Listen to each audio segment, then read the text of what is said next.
how is it different from a regular immigration path to Alberta? What are the most common mistakes? Because I'm sure not everybody gets it right the first time. What are the most common mistakes people make when they try to go for the stream? What kind of business are the ones in demand in this stream? Are you looking to immigrate to Canada and start a business in a thriving community that can support the growth of your enterprise? Then Alberta's Rural Entrepreneur Stream might be the opportunity you've been searching for. Hi everyone, I am Marcus Bravo, the brand ambassador at Journey. Welcome to what promises to be an insightful discussion specifically for entrepreneurs who want to know more about immigrating to Canada and the opportunities in Alberta's rural areas. While many immigration programs focus on urban centers, Alberta's Rural Entrepreneur Stream offers a unique path for those eager to contribute to smaller communities and build successful businesses in Canada.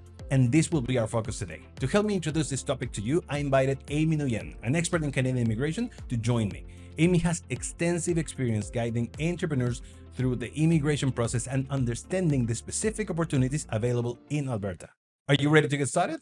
Let's dive in.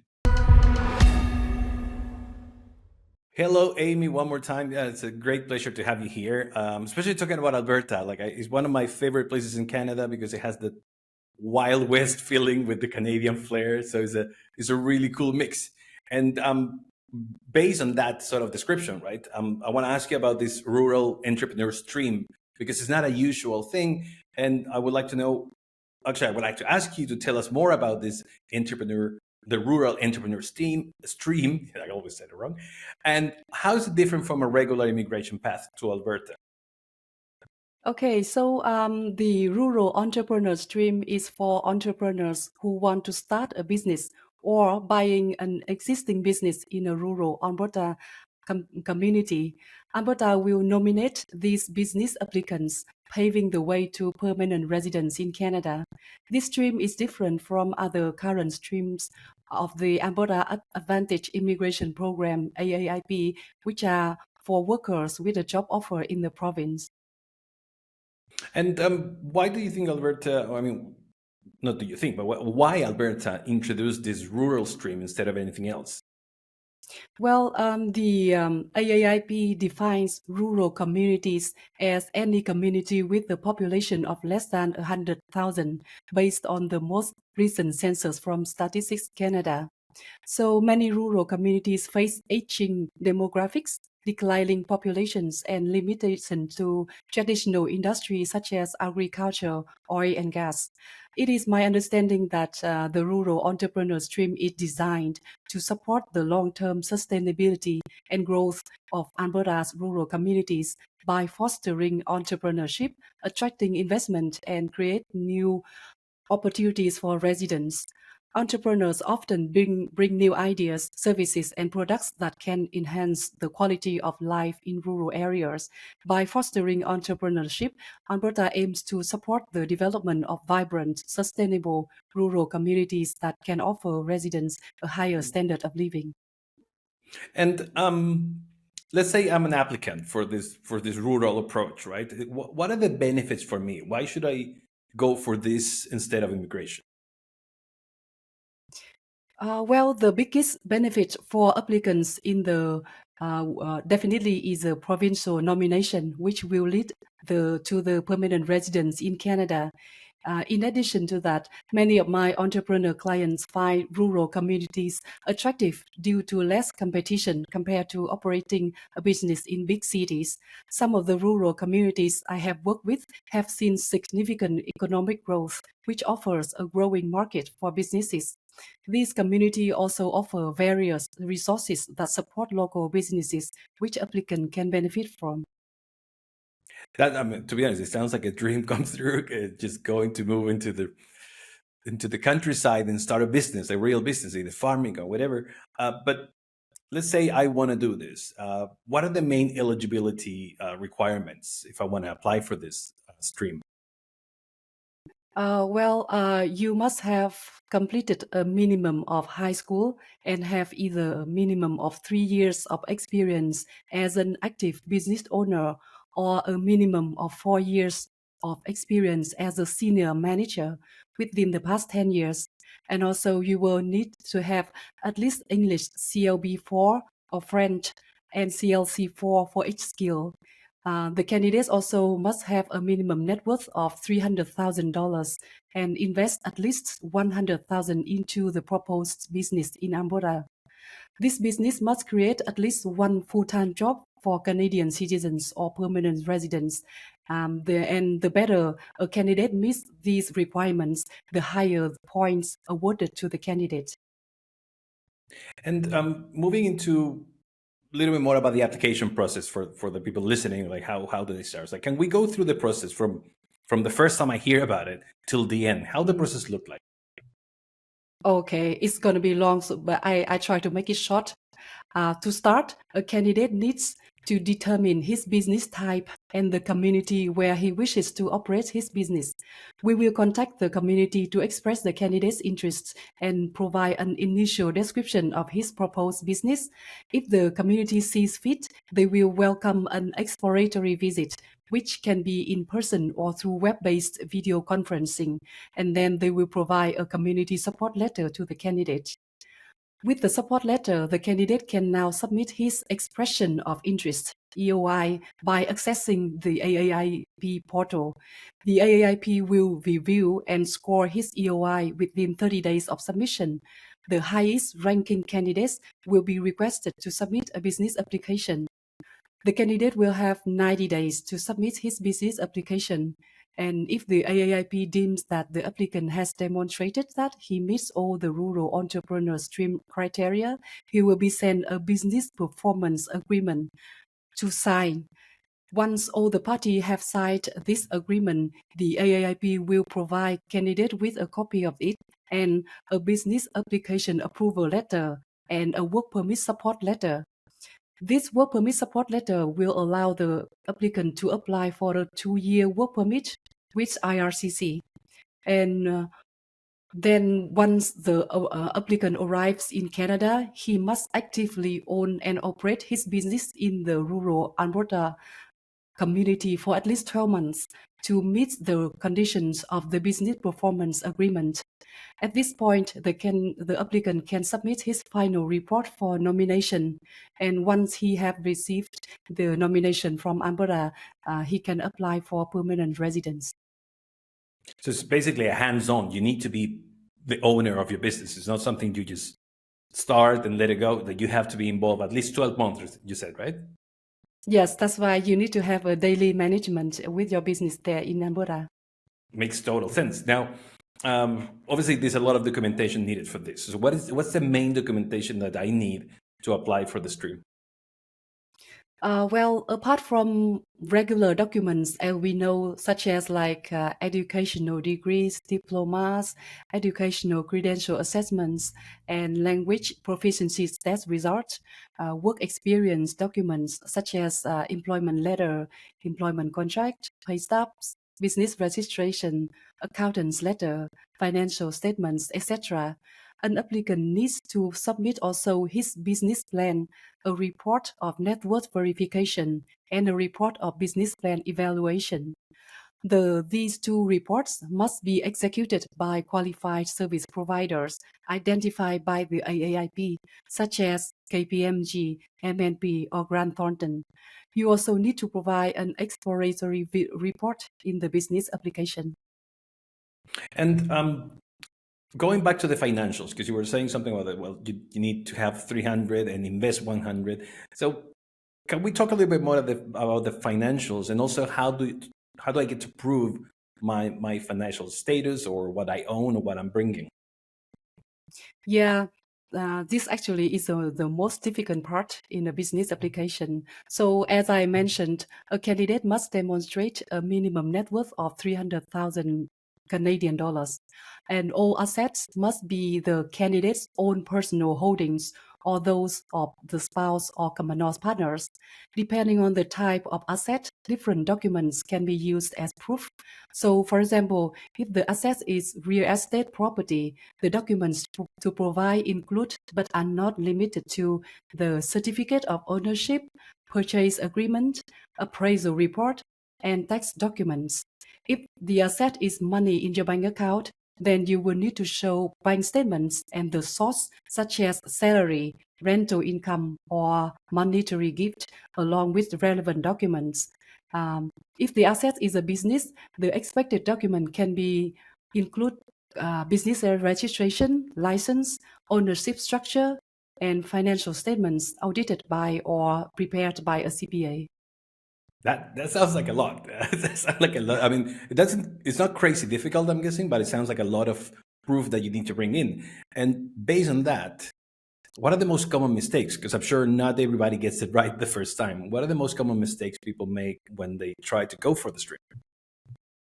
Yeah, so there are some common mistakes then. So that's why I would make sure all the required document demonstrating that the candidate meets all the eligibility requirements before even starting the first step. In my experience working with many clients from developing countries, the most difficult part is actually that's what we just talked about is proving their net worth. So we put a great deal of effort in this part to ensure that the applicant can prove their net worth as planned. And then another important aspect is to closely aligned with the stream requirements in terms of the business plan to ensure you pass the business plan evaluation by a qualified service provider. And going also, I mean, obviously, being from Journey, I need to ask you this question. The relevance of a business plan. How important is it, and how much the immigration office look at the business plan? Well, a well-crafted business plan is crucial for increasing the chance of a successful application under the Alberta Rural Entrepreneur stream because it demonstrates the viability, the sustainability, and potential positive impact of the proposed business. This plan will be evaluated by a qualified service provider recognized by the AAIP. So, therefore, I always advise my clients to seek assistance from professional business plan writers such as Johnny. People at home, listen to that advice.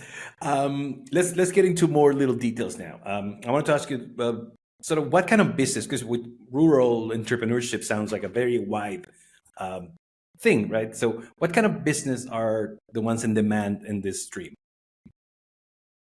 In Alberta's rural communities, there are a demand for a variety of businesses such as agriculture and agri-tech, tourism and recreation, healthcare services, retail and local services, technology innovation, manufacturing, transportation and logistics, all kind of businesses.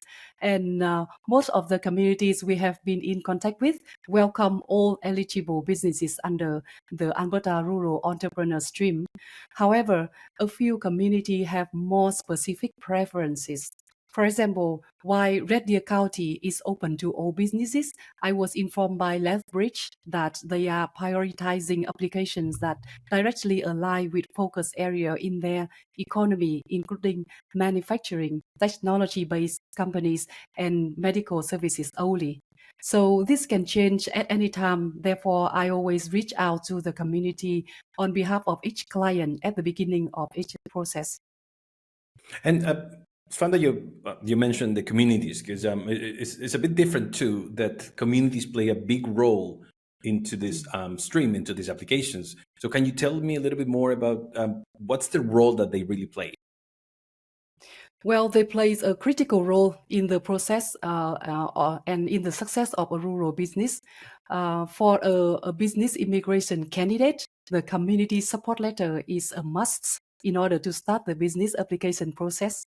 And later, when a candidate establishes and operates their business, communities offer various supporting resources to assist their business owners, such as providing business permits and licensing assistance, providing access to business advisory services, assisting with compliance and regulation navigation, facilitating network opportunities, helping promote new business through community marketing initiatives. So there's a lot of things that the community can help business owners. And let's say my experience is in something completely different, right? I don't know, IT or something still related to the countryside, to the rural environment, but not really with the business that I want to open. So I'm coming from IT and I want to open a mushroom farm or something in that sense. Can that still works? Like if my previous experience is different? Well, so far the AAIP has not had any issues approving applicants proposing businesses that are significantly different from their previous experience, as long as we can demonstrate the applicants' transferable skills applicable to the proposed business and plans to mitigate their lack of industry experience. This may include hiring experienced employees, taking relevant courses in industrial management, seeking consultation from business advisors, and other similar measures. And in your experience, when people take this route, what are the biggest challenges that they find when they get to Alberta? Mm, well, the challenges of starting a business in Mhm. rural Alberta can be finding a suitable business location, dealing with limited size markets due to smaller populations, and facing a shortage for skilled labor. Additionally, the rural location may present challenges in terms of transportation and logistics. And I wanted to go back to something you mentioned in the beginning. One of the big differences of doing this stream is that it is a path for permanent residency, right? So Yeah. as soon as you get the nomination, as soon as you get like, all right, well, I'm ready to go in. What do I do afterwards to become a permanent resident of Alberta, of Canada? Well, this one actually like the easiest part. Once you have the provincial nomination, you can submit an online permanent residence application under the non-express entry PNP stream. Then it's all online, and then you just go there and fill in your application with the supporting documents. So that's a lot easier than in that different path for sure. Even if you can do it online. Um, I Yes, always that's ask this right. question towards the end, right? So, Amy, what will be the top advice that you can give to someone thinking of taking this path as moving to Canada? As I always tell my prospective clients, they should start the program, the Alberta Rural Entrepreneur Stream, as soon as possible. So far, the stream has been one of the easiest business immigration routes with relative low requirements and fast processing times compared to similar streams in other provinces. Therefore, they should take advantage of that, of what this stream offers before it potentially introduces more or higher requirements. And additionally, considering assistance from professional experienced parties can help ensure a smooth process for both business and immigration applications. I mean, to be honest, I thought it was a lot more complicated than this, but I think you covered it really well. That if you follow the regular path, it's pretty straightforward. So, just one more extra question: like, how long usually the whole process takes from beginning to end? Well, actually, that is one of the advantage of this stream right now. The AIP responses to the inquiries and application pretty fast. So we always see there's responses for each step within only 1 to 3 weeks, which is amazing. It's But pretty the fast. whole yeah, but the whole process is like you basically need about like 3 to 6 months in the beginning to get your work permit, and you come to Canada and operate your business for 12 months, and then once you get that nomination, you will need to wait for about like 8 to 12 months for your permanent residence. So I would say about like 2 years and or 2.5 years for the whole process until you have your permanent resident card in your hands. And this question is completely from my side. Is there any age limit for this? Oh no, it is not. So this is another advantage of this stream as well. That's wonderful. You just inspire me to think about it. Amy, Yes. thank you so much for all of this information. I think is pretty straightforward. Obviously, in Journey, we can put you in touch with professionals like Amy Nguyen in case you are interested in what you just heard. I want to thank you, Amy, one more time for coming for this quick chat, because it's pretty much what it is, and I think it's an absolutely great alternative to a regular immigration process. So Amy, thank you so much for all of this information, and I hope to talk to you very soon. Yeah, it's my pleasure. Thank you so much. Have a great day, Marcos. And for all of you listening, thank you for joining us. Don't forget to like, subscribe, press that notification bell so you're always aware and up to date of what's going on in the immigration world in case you want to start your own business. Thank you so much. Again, my name is Marcos. I will see you next time.